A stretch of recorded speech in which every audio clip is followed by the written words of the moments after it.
Welcome, fans of the Justice League universe. My name is Sam, and my partner in DC Films analysis is Alessandro Maniscalco. You can now follow the podcast itself on Twitter at JLU Podcast. So please follow JLU Podcast, and of course, you're still welcome to follow me at OttenSam and Alessandro at RaveRYN. Sorry for the delay on this episode. I've been really swamped at work for the last couple weeks, and we also had some family visitors and then a child's birthday, so it was hard to find the time and energy to put in the late nights when I usually do this podcast. But anyway, we have now made it to the big moment in Batman v Superman, the actual showdown between Batman and Superman. In this episode and the next, which we're going to try to release on a very short turnaround, we're going to cover the fight, the Martha moment, and as we go along, we'll deal with some of the criticisms that have been leveled against these scenes. After the Capitol scene, this is chronologically the next most impactful scene in the movie, and I think it's very hard to love the movie if you don't love these scenes. And I think there are many people who didn't like the Martha moment, and this tainted their appreciation of the film overall. Luckily for us, we thought the Batman-Superman fight was handled really well, and we'll explain why we thought Martha was a unique, creative way to find a resolution to the fight, and it also made perfect sense with respect to Bruce's personal arc in the movie. Now getting into the first scene here, the fight, the conflict between Batman and Superman had been gradually building since scene 2 of the movie, with the Battle of Metropolis seen from Bruce's perspective. We've seen a detailed development of Bruce's psychological state of mind, influenced by some significant but subtle prodding from Lex. And Lex also helped stir up Clark's qualms with Batman. And then there was the final move of kidnapping Martha Kent, so that rising tension between Batman and Superman has reached its peak. Of course, the instigation of the fight was most directly Martha's kidnapping, but there is also Batman's igniting of the bat signal. Back during the Batmobile chase, it was made very clear by Superman that the bat signal would be like a thrown gauntlet. And we also saw Lex and Lois earlier looking off in the distance toward Gotham, so the stage for this fight was very thoroughly set by the filmmakers. And of course, it was very thoroughly set by Batman in the movie. We saw him doing all his preparations with the spear and getting the lay of the land, playing through in his mind the ways that the fight might go. This is a common part of Batman's character in the comics, his thorough preparation and foresight. Superman is in a more agitated state, and we'll see him improvising and having to make snap decisions rather than having it all planned out. That contrast itself between Superman and Batman in terms of their approach and their preparation for the fight adds another layer of entertainment value to watching this Gladiator match as it plays out. We can also take stock of the two other main characters off in the wings, Lex and Lois. Lex has flown off in his helicopter, going back to the scout ship to oversee his ace in the hole, Doomsday. And Lex is giddy because he thinks he has laid the perfect trap, where Superman loses even if he wins. Lois, meanwhile, is on her way toward the fight, continuing her tireless efforts to protect the man she loves. As the fight is going on, we should know in the back of our minds that Lois will be arriving any minute, and so it makes perfect sense that she runs in when she does. We get that important payoff to the setup of her requesting the Daily Planet chopper. So the setting is Gotham, because this fight is really about Batman coming to terms with his issues of powerlessness that he's projected onto Superman. This fight is on Batman's terrain, and it is ultimately going to be most impactful to Batman's character. The fictional location for this fight was Wayne Station, an abandoned train station in Gotham. The real location was Michigan Central Station in Detroit. In terms of setting, we also get the rain falling on the scene, which is a typical movie trope, but it is more effective here than normal because rain taps into that falling motif that has been with Bruce throughout this whole movie. We've covered the falling motif in many episodes of this podcast, and especially like back in scene 1 when we had all of the falling stuff around young Bruce when his parents were killed. Another motif that recurs here is the above-below motif. Superman, representing God, is in the sky, and Batman, representing man, is on the ground. Furthermore, Superman, with his higher moral ground, is above Batman, who has lost his moral compass. This shot, with Superman hovering above, is also taken right from The Dark Knight Returns. Lightning flashes with a roar of thunder, and that's a callback to Zeus's thunderbolt from Lex's speech. Then Superman lowers himself and drops right down to Batman's level. So Superman here is humbling himself. Before we get any further, we also need to say how awesome it is that Zack Snyder and company brought to life the glowing Batman eyes. Comic book fans know this visual look well, but it hasn't been seen like this in live action before. And with regard to Batman's mech suit overall, Zack Snyder explained that the idea behind it is that it's more of a bear suit, keeping Batman alive, rather than something that can take down Superman on the offensive. Now that we've covered the setting, we can get into the first sequence of actions. And at the onset, we need to say that the filmmakers did a great job both conceptualizing and executing this fight. They identified several different tactics that are realistic for Batman to employ, and then they planned them out in a way that made sense in terms of ratcheting up the pressure on Superman and thus building momentum throughout the scene. And they also planned it where the fight takes us through the space, back and then up and then down. All of the effects looked really good, and the blows in the fight all seemed realistic. Watching it in theaters, I was amazed at how much I could really feel the hits. And that not only makes it look good, but it made me empathize that much more with the characters. It's definitely better fight execution than many other superhero films I've seen. The filmmakers also found good moments to work in some brief but iconic lines delivered between the characters. Zack Snyder said that he wanted to avoid too much talking in this scene because it might pull you out of the movie when you start to realize that it's two men in costumes talking to each other. But they do get some great lines, and they make every word count, as is Terrio's writing style. The first line is Batman's, "Well, here I am." Batman presents himself as bait to draw Superman closer. He's also showing this confidence, and he's showing Superman that he's disregarding Superman's earlier threat about burying the bat. In response, Superman is not aggressive at all. He pleads to Batman, saying, "Please." He is further humbling himself. Superman also calls Batman Bruce, letting him know that he in fact knows who he is. But Bruce does not yet know that Superman is Clark Kent. Next, Superman admits he is wrong, continuing to lower himself. What is Superman wrong about? He's probably saying that he was wrong about the way that he threatened Batman at the Batmobile, because that was their last direct interaction. It could also be a more general admission, like, "I've handled some things wrong as Superman, and I'm sorry about how things have turned out, like the Capitol bombing or the Wayne Financial building." But overall, it doesn't really matter what specifically Superman is apologizing for. What's important is that he is admitting wrongdoing at all, because that's how you start a reconciliation, by humbling yourself and taking responsibility. It's very hard to stay mad at someone when they're admitting that they've made a mistake. But Batman still has his tunnel vision, as we'll talk about in a second.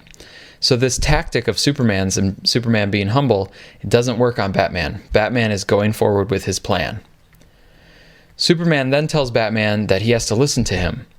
Superman recognizes that Batman is ready to fight, both in appearance, the armor and the goading, and by what Lex Luthor told Superman.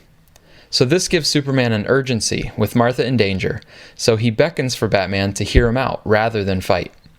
He begins to explain the situation, stating, "Lex wants us to..." But Batman is not paying attention, focusing more on luring Superman closer, so Batman walks backwards. We see Batman's feet moving backward, and Superman's feet moving forward. This is, of course, to get Superman to step on Batman's first trap. I think it was really clever that they had Superman say the line, "You need to listen to me," and then that is followed up by Batman's first attack being sonic cannons. Batman is not listening to Superman, and now Superman's ears are being blasted. Now, why isn't Batman listening to Superman? One of the main complaints about the scene is that Superman should have done more to talk to Batman and tell him what the situation was with Lex and Martha Kent. For example, Superman could just fly out of range of Batman's traps and then tell him that Lex has taken his mother. The critics then say that if Superman explained it fully, Batman would definitely give up his vendetta and join Superman to take down Lex. But there are multiple problems with this criticism. First, Superman doesn't know Batman has been preparing for this fight for years and doesn't know the extent of Batman's revenge madness. We, the audience, know this in spades, but Superman would only have a little hint of it just from the Batmobile interaction. In other words, Superman doesn't know how much danger he is in right now, or how dedicated Batman is to taking him down. Second, Superman is trying to talk to Batman and doesn't know about the traps. He still tries to talk to Batman until after the second trap. And at that point, Superman is understandably irritated, and then figures he needs to knock a little sense into Batman. And then maybe Superman can try to talk to him later, up on the rooftop. Remember, Superman still doesn't think he is in any real danger. So it's only in hindsight that we realize he needed to try to talk it all the way through with Batman at the beginning, before the Kryptonite grenades. Superman, in the moment, still thinks he'll have more opportunities to try to reason with Batman. After the Kryptonite, though, it becomes a whole different ballgame because Superman realizes he is in real danger, and then the thought crosses his mind that maybe he'll have to kill this brutal vigilante to save his mother. Some other points to consider are that, as we learned in the extended cut, Clark was told by the dead inmate's girlfriend that someone like Batman only understands punches. This stuck with Superman when he goes to fight Batman, and after saying, "You don't understand," and Batman responding that he does understand, Superman can see that Batman doesn't want to understand anything other than his own pre-existing perspective. Also, in the source material, The Dark Knight Returns, Batman's inner monologue states that he is unable to hear Superman clearly through the thick padding of his helmet. This could be the case here in the movie as well, and Batman responding when Superman said, "You don't understand," that could have just been Batman reading Superman's lips or picking up that particular sentence since he was so close to him when Superman said that. But other than that moment, the understand moment, Batman doesn't really talk in response to things that Superman says.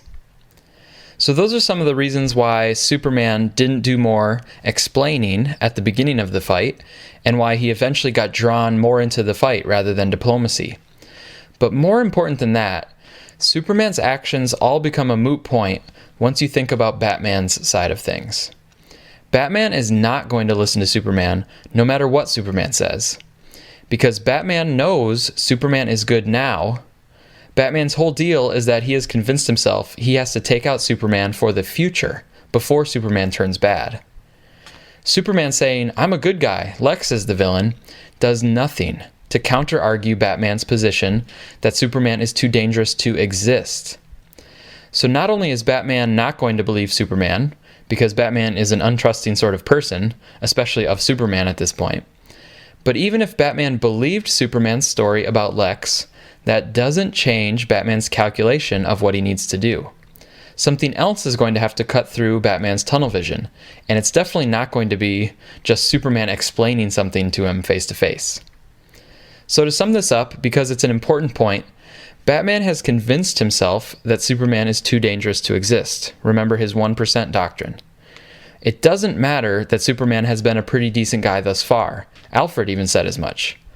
What matters to Bruce, according to what he has rationalized about the situation, is that Superman might turn bad in the future. And Bruce has also seen that terrible things follow in Superman's wake, like the Capitol building. Even if it's not Superman's direct fault, Superman's not directly a bad guy for those things. But if Superman comes in and says that Lex is the real villain, that does not contradict any of Bruce's premises. Superman explaining that he's a good guy would only contradict the premises of someone who thought Superman was already evil. If someone thinks Superman's evil, then Superman can try to say, "No, I'm a good guy, Lex is the villain." But that's not Bruce's position. A natural question then is, what would contradict Batman's premises?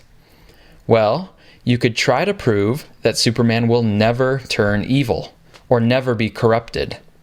But that can't be proven, because it's a claim about forever into the future. And, in fact, we know that Superman can be corrupted, because Lex has done so by using Martha Kent as leverage.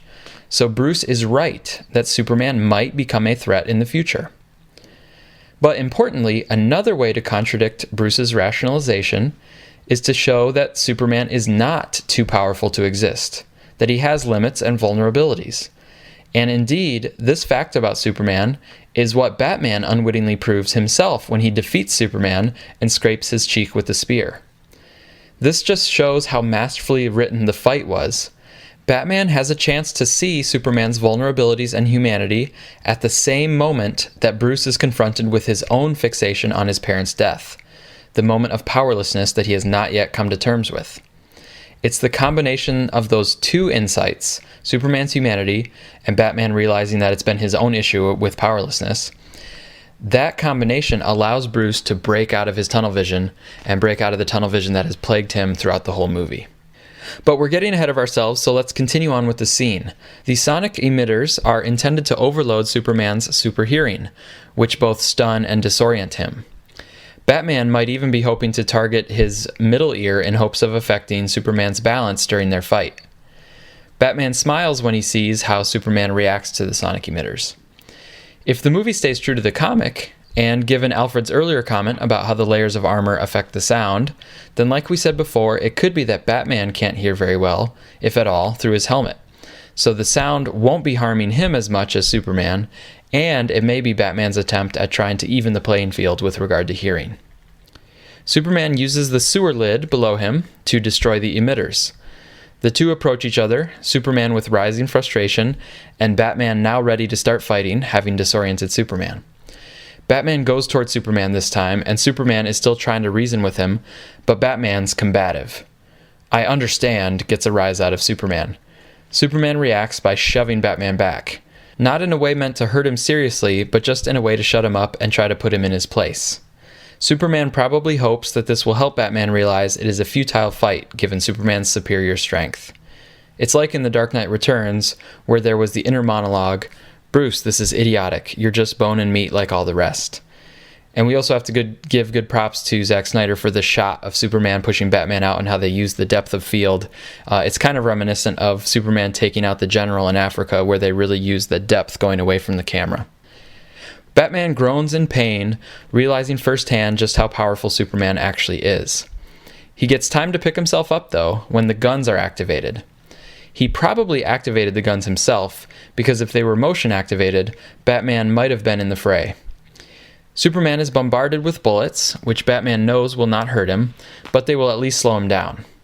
Superman gets even more irritated now, and he rises back up into the sky, returning to his godly form, no longer humbling himself before Batman. And Superman rains his heat vision fire on the guns, destroying them. Next, without trying to talk to Batman this time, Superman just grabs him and propels him up through the abandoned building. Then he throws Batman through the bat signal and right to the edge of the rooftop. The destruction of the bat signal makes good on Superman's promise to bury it if the light is ever ignited again. But more importantly, this destruction of the signal represents that Batman, the heroic figure, has been destroyed by the dark path of vengeance he's been on. And then we get an even more potent symbolic image. Bruce as Batman, literally dangling on the edge of a precipice. This shot of Batman on the edge was very purposeful, as it involves a big flourish with the camera starting low and moving up through the rain. It stands out because we get an intuitive sense that neither a cameraman nor a camera dolly could physically execute the shot. Why did they choose to include such a potent shot at this moment? I think it's to mark the idea that we've been harping on throughout our analysis, that Bruce has been moving ever and ever closer to the edge of a psychological cliff. His vengeance and his failure to cope with feeling powerless has brought him right to the edge.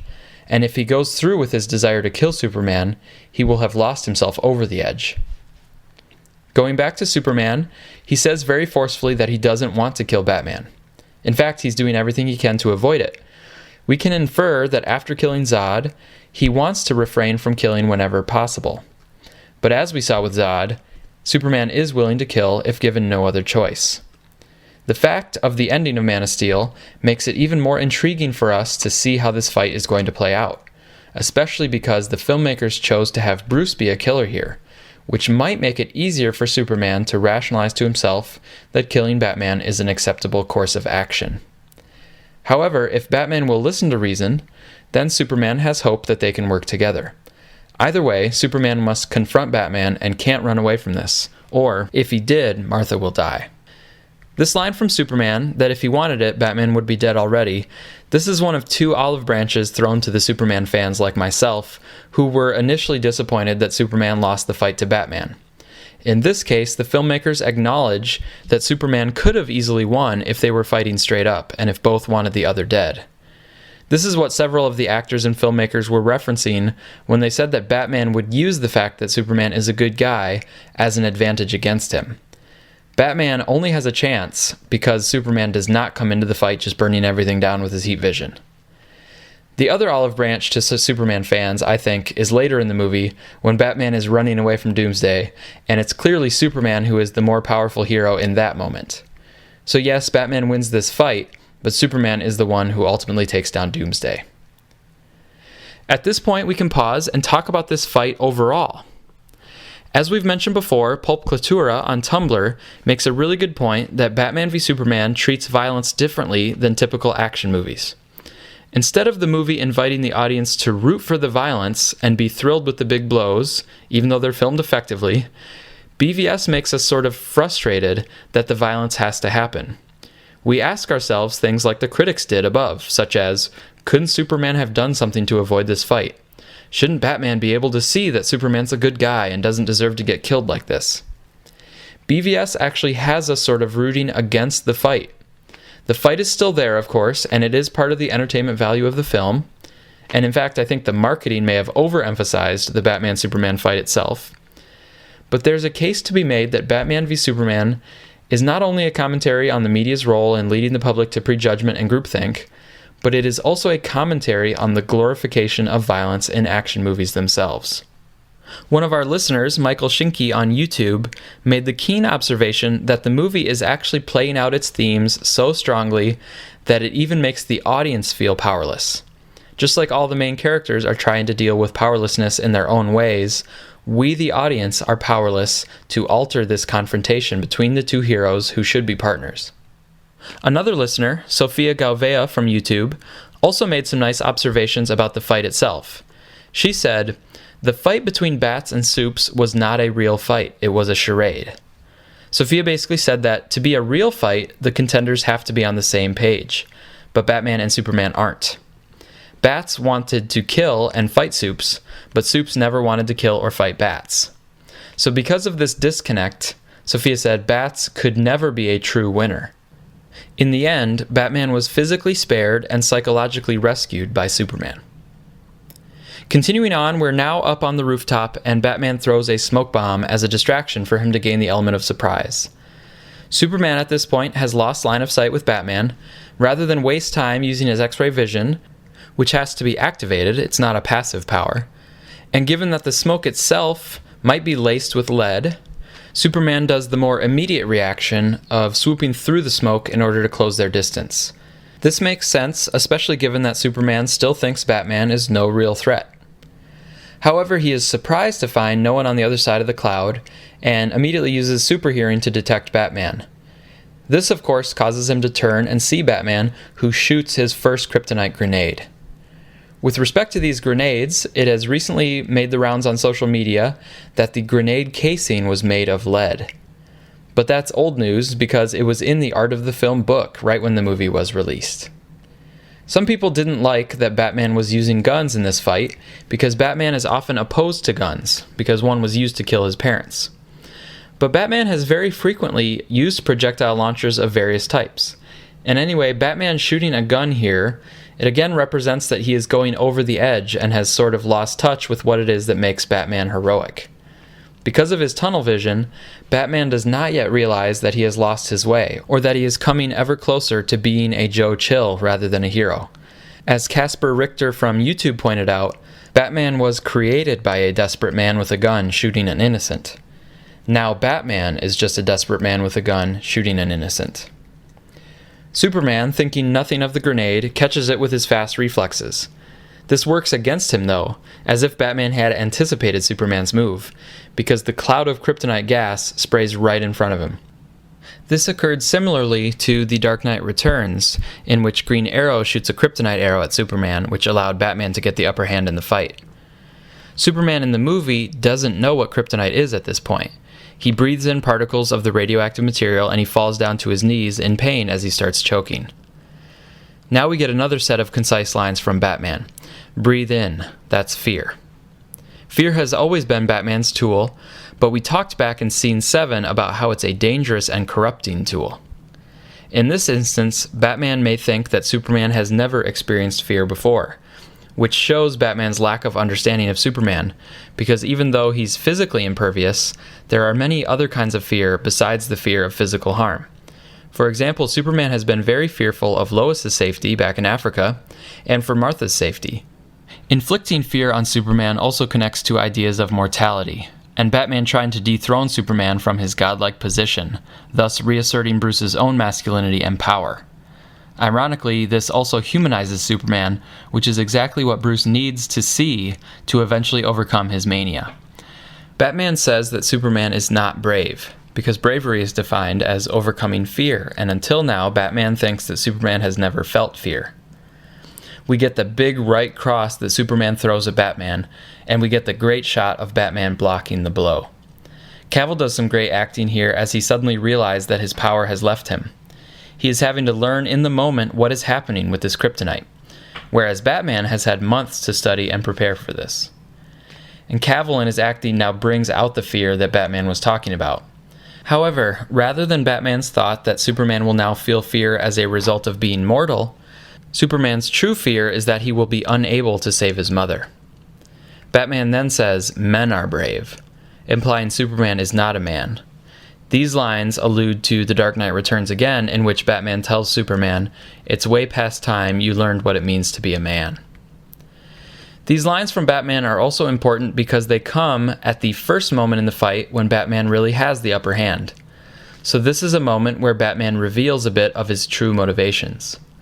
Notice that he doesn't say, "You're too dangerous to be left alive," because as we've argued for months now, that 1% doctrine is not Bruce's real motivation. It's just his rationalization. His real motivation is exactly what is revealed by these lines. Men are brave. He is trying desperately to reassert his own value above and beyond Superman's, to reestablish a dominance and a sense of power that was taken from him when his parents died, and again when Robin died, and then most potently when Superman arrived and toppled Wayne Financial in Man of Steel. Bruce has felt emasculated and powerless, and he hasn't been able to come to terms with that in a healthy way at all. It has made him angry and violent and vengeful. We keep harping on this point because without understanding it, you cannot understand the moment of realization that will happen in a few moments in the Martha scene. If you think Batman's real motivation is to take out the threat that Superman poses, then it will seem nonsensical that Batman is able to come around in the Martha scene. It seems like Batman should still have that same motivation of taking Superman out, even all the way through the movie. Anyway, the fear and taunting from Batman caused Superman to react violently, throwing several punches. Even though Batman is hindered by the weight of his armor, he still proves he is the superior fighter when evenly matched. The physicality of the fight here on the rooftop is impressive, and we get a shot of his boots that makes it that much more impactful when he jumps on Superman, crashing through the skylight. Also, when Batman jumps up above Superman, this represents Batman trying to place himself above Superman, but it ultimately starts the motion of Batman taking Superman down to the lower floor. Instead of Batman rising above, he really ends up taking Superman down, with down in the above-below motif representing the direction of flawed morality, or losing yourself to vengeance and things like that. This becomes even clearer later when Batman throws an unconscious Superman down to the bottom floor of the train station. As Batman brings Superman down, this also represents Superman losing his elevated sense of morality, as it puts Superman in position where he may be able to come to terms with the possibility of killing Batman to save himself and his mother. If Superman's on the high ground, he's never going to kill Batman. But if Batman brings Superman down to the low ground, morally speaking, then maybe Superman will kill Batman. The music, which had been subdued in the first part of this scene, is now fully pumping with a variation on the Batman theme. And Batman continues his onslaught, all the while giving Superman time to circulate the kryptonite out of his system. Batman, of course, could not know how long the kryptonite would last, so he is taken by surprise when Superman gathers the energy to block his kick and throw him through the wall. Both take a moment to recover, but the two quickly rush at each other as Superman realizes every moment that passes is a moment closer to Martha dying, and Batman realizes that every moment that passes is a moment closer to Superman regaining his full strength. Speaking of Superman regaining his full strength, Batman's punches gradually losing strength against Superman's jaw was a great shot by Zack Snyder, and like nothing I've ever seen before in a movie. It got a great reaction every time I saw it in theaters, and it's one of those visuals that is memorable. And a movie isn't a great movie unless it has a few memorable visual moments like that. Superman then regains the upper hand. A Man of Steel musical cue comes in on the soundtrack, and Superman hovers above Batman just before crashing him through the floor.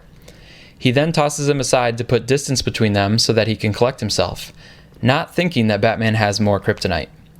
This is where you can see the hole in the wall in the shape of Ontario, Canada, which Clay Enos and Zack Snyder confirmed on Twitter was meant as an homage to Joe Shuster, co-creator of Superman, and he was born in Ontario.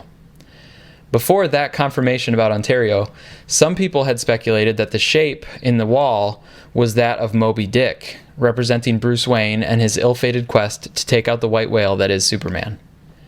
As Batman groans in pain on the floor, Superman realizes he is nearing full strength again. He slowly clenches his fist, and in this crucial moment, he might even be preparing himself, through inner struggle, to take Batman's life. It's possible that he has decided he must put an end to this, and he's going to try to land one final blow to Batman. It isn't until now that he has decided to kill Batman, which explains why he wasn't using the full scope of his powers before now. As he runs at Batman, he lets out a roar of anger at Bruce for forcing him into having to kill him, and at himself for doing that which he has sworn against.